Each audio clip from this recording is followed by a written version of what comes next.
Hi everyone! On this video, I'm going to teach you how to decorate these beautiful Easter cookies.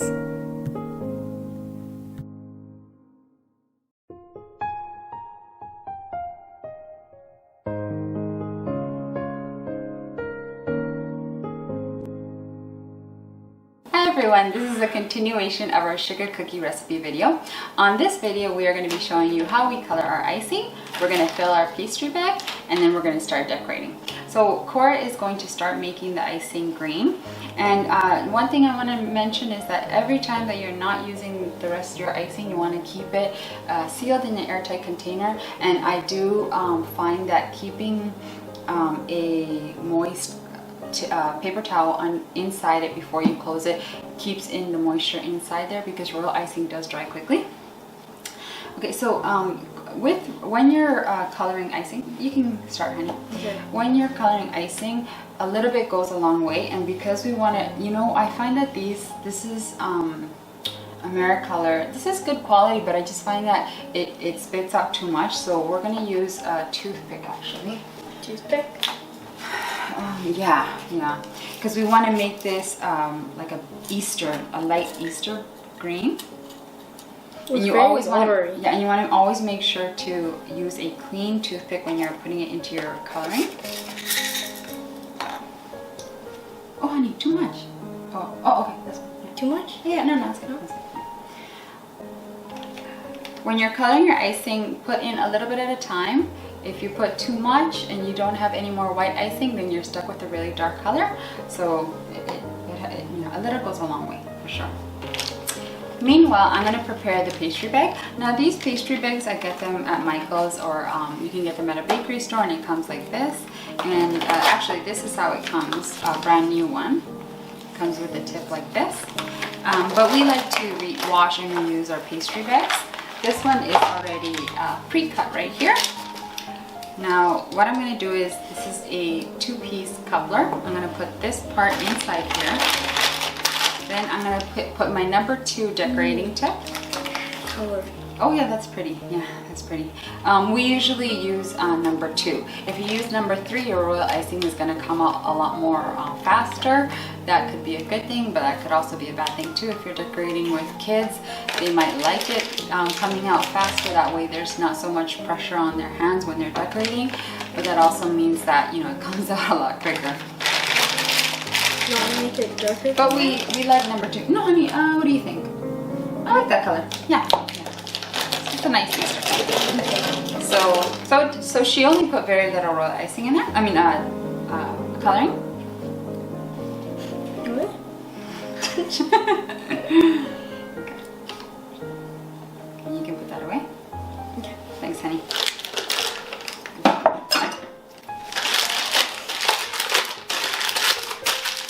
Now we're going to close the pastry bag with one of these little things. I really like using these, especially when you're decorating with kids. It makes it a lot easier.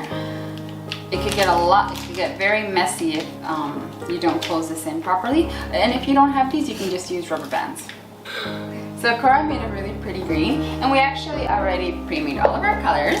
Now, the first thing that you do with your bowl is you put a clean wet paper towel there, and we're going to put all of our pastry bags in there.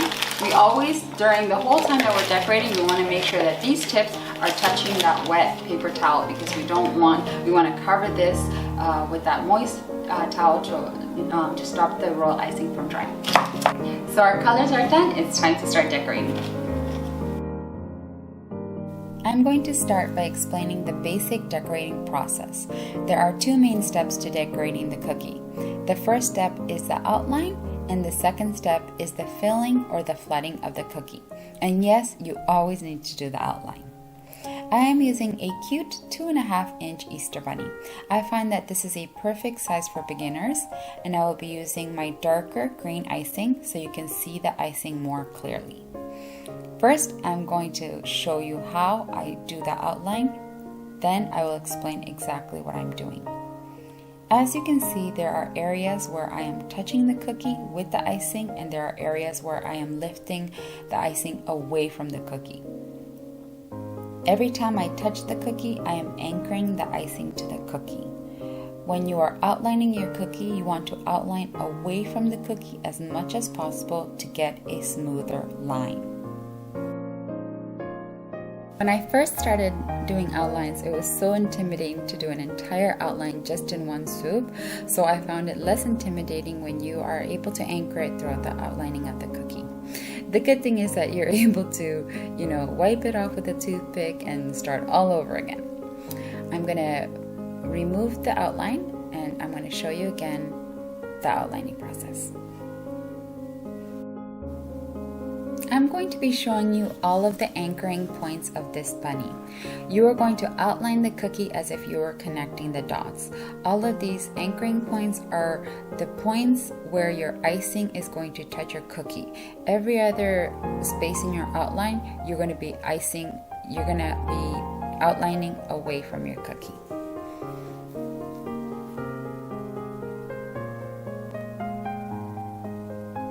Okay, let's start all over again.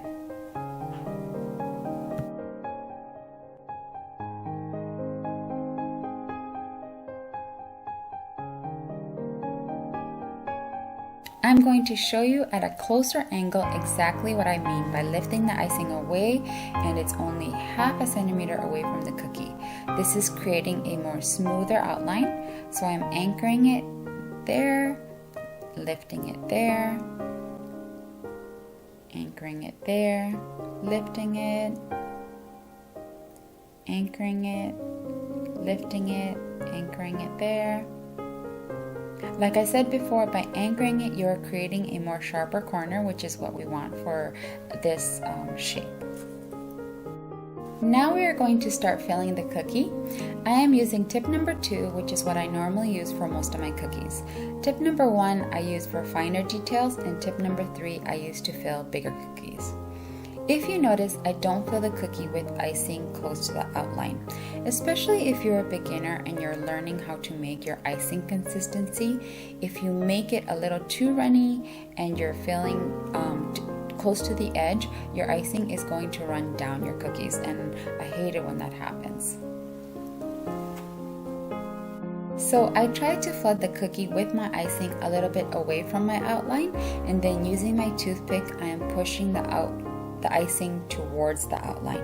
Using circular motions, you are pushing the icing towards the outline, removing air bubbles, and if you see empty spaces without icing, you want to add more icing right away while the icing is wet. You have to work very quickly because royal icing does dry quite quickly.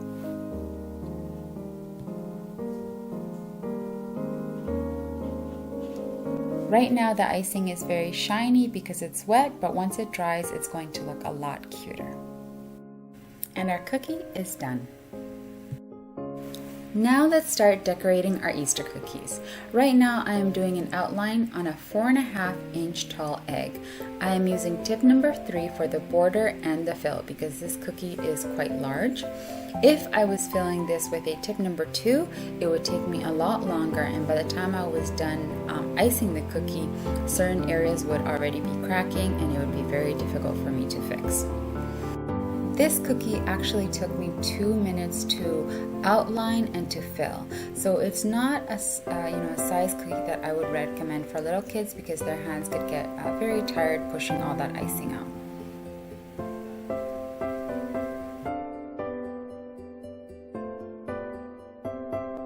I left a space between my icing and my outline, and I'm pushing my icing outwards toward the outline. I think I started doing the technique this way because when I first started out, my icing would always run to the edges of my cookies. Clearly my royal icing consistency was too runny, and it was really frustrating. But this takes practice. I've been making sugar cookies since I was really young, but 10 years ago I decided I really wanted to learn how to make these properly. Before I was just making them for fun, and I would literally turn my cookies upside down and dip it into a really runny consistency icing, and or I would just drizzle them. They were really delicious, of course, but 10 years ago I decided I wanted to learn how to finally make beautiful sugar cookies. So I've been pretty much working on my skill for the last 10 years. And it's something that I love so much, and I just know that I'm just going to keep getting better and better. We're going to put the egg aside and start decorating the rest of our cookies. Because the egg has such a large space of white icing without any broken spaces, it's going to take a lot longer to dry before we can start decorating it. You can actually decorate the cookie right now while it's wet, but I want my decorative designs to stick out and create a texture on my cookie. Now onto the rest of my cookies. When I am decorating my cookies, I am trying to put as many colors as possible at the same time on a single cookie without having the colors touch. I'm going to be going back and forth between my cookies, allowing them to sit for a few minutes before I add the second layer of icing. For my bunny cookie, I want to put the pink centers on my bunny's ears. I can do it two ways. The first way is filling the entire cookie with white icing, letting it dry, and then adding the pink parts afterwards, but that means I'm gonna have 2 layers of icing. I wanna try as much as possible to put less icing. So I am leaving the centers empty right now of icing. I'm gonna let it dry, and then afterwards I'm gonna add the pink icing. For my flower cookie, I'm going to put a tiny little dot right in the center so I know exactly where the center of the flower is when I'm putting my petals. One thing that you're going to experience quite a lot throughout the entire decorating process is that the tips of your decorating bags are going to dry out, because the icing, no matter how well you try to keep those tips in that moist paper towel, they will dry. Like I said, this icing does dry quickly, so you will be cleaning your tips from time to time, and you just use your toothpick. Just make sure that when you take your toothpick out, that it's completely whole and that the toothpick hasn't broken and nothing's inside of your decorating tip.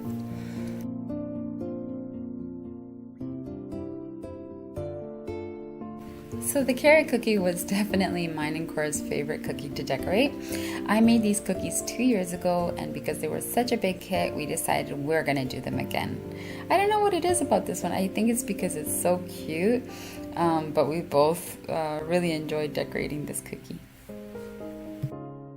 I am decorating my cookies in separate sections because I want my cookies to have texture without having to add layers and layers of icing. I'm going to be going back and forth between my cookies, allowing the first section to dry before I go and start adding icing on the second sections. I am letting my cookies sit approximately 10 minutes at a time before I start adding more icing to that cookie. You want to make sure to always keep your toothpick tips clean. That's why I always keep a clean, moist cloth right beside me, so I'm constantly wiping my fingers and my toothpick as well. When it comes to decorating cookies, the most important thing is that you're having fun.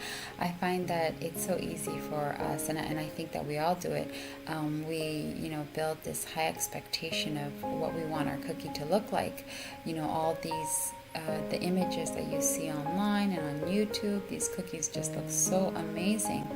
But what we need to realize is that these cookie artists some of them might be doing it full time, and that's why their cookies just look so amazing.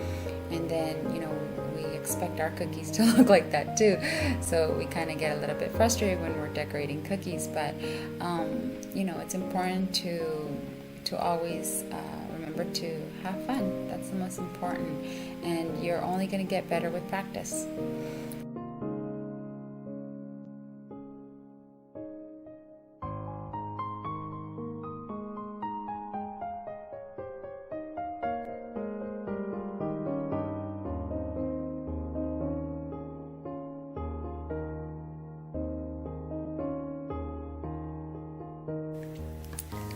Believe it or not, what you're watching right now is at a faster speed than real time. So decorating sugar cookies does take quite a long time, but that's the fun of it. I could sit for hours. Me and Cora can sit for hours decorating cookies. We don't get bored. The only thing that ever stops us is our back pain.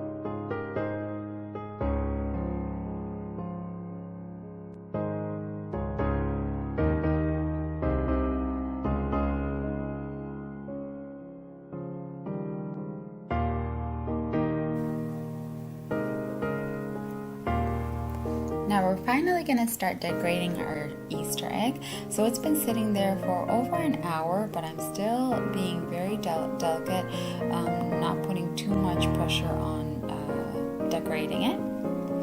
And I decided I wanted to make this egg really cute and basic, the way kids like to decorate their Easter eggs, because I wanted it to be fun and easy to make.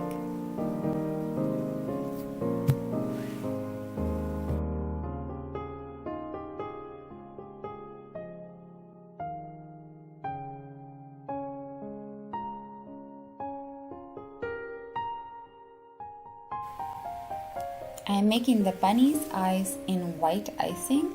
You can't see it right now, but I'm going to be painting it in gold because I think it's going to look really cute. Now I'm adding bows on the bunny's ears, and I want to make sure that the tips of the triangles at the center of the bow are not touching, because if your icing is quite runny, if the tips touch, then it's going to wreck the shape of the bow. I'm going to let the bows dry before I add the center of the bow. For the carrot cookie, I changed the tips of the orange and the green icing to tips number 1 because I want to do a thin outline of the entire cookie as well. I want to put those lines that you see on the carrots, those natural lines that you see, and it's going to make the cookie look super cute. Once this cookie is dry, the carrot cookie is going to look so cute.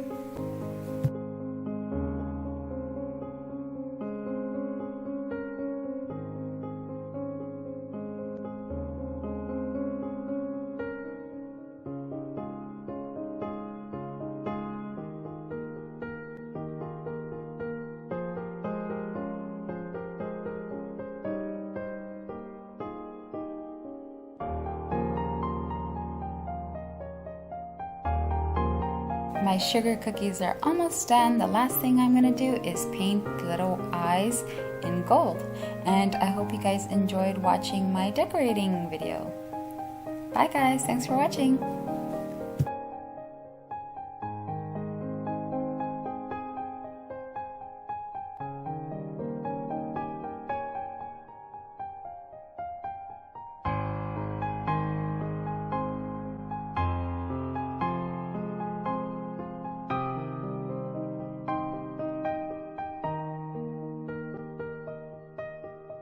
Okay.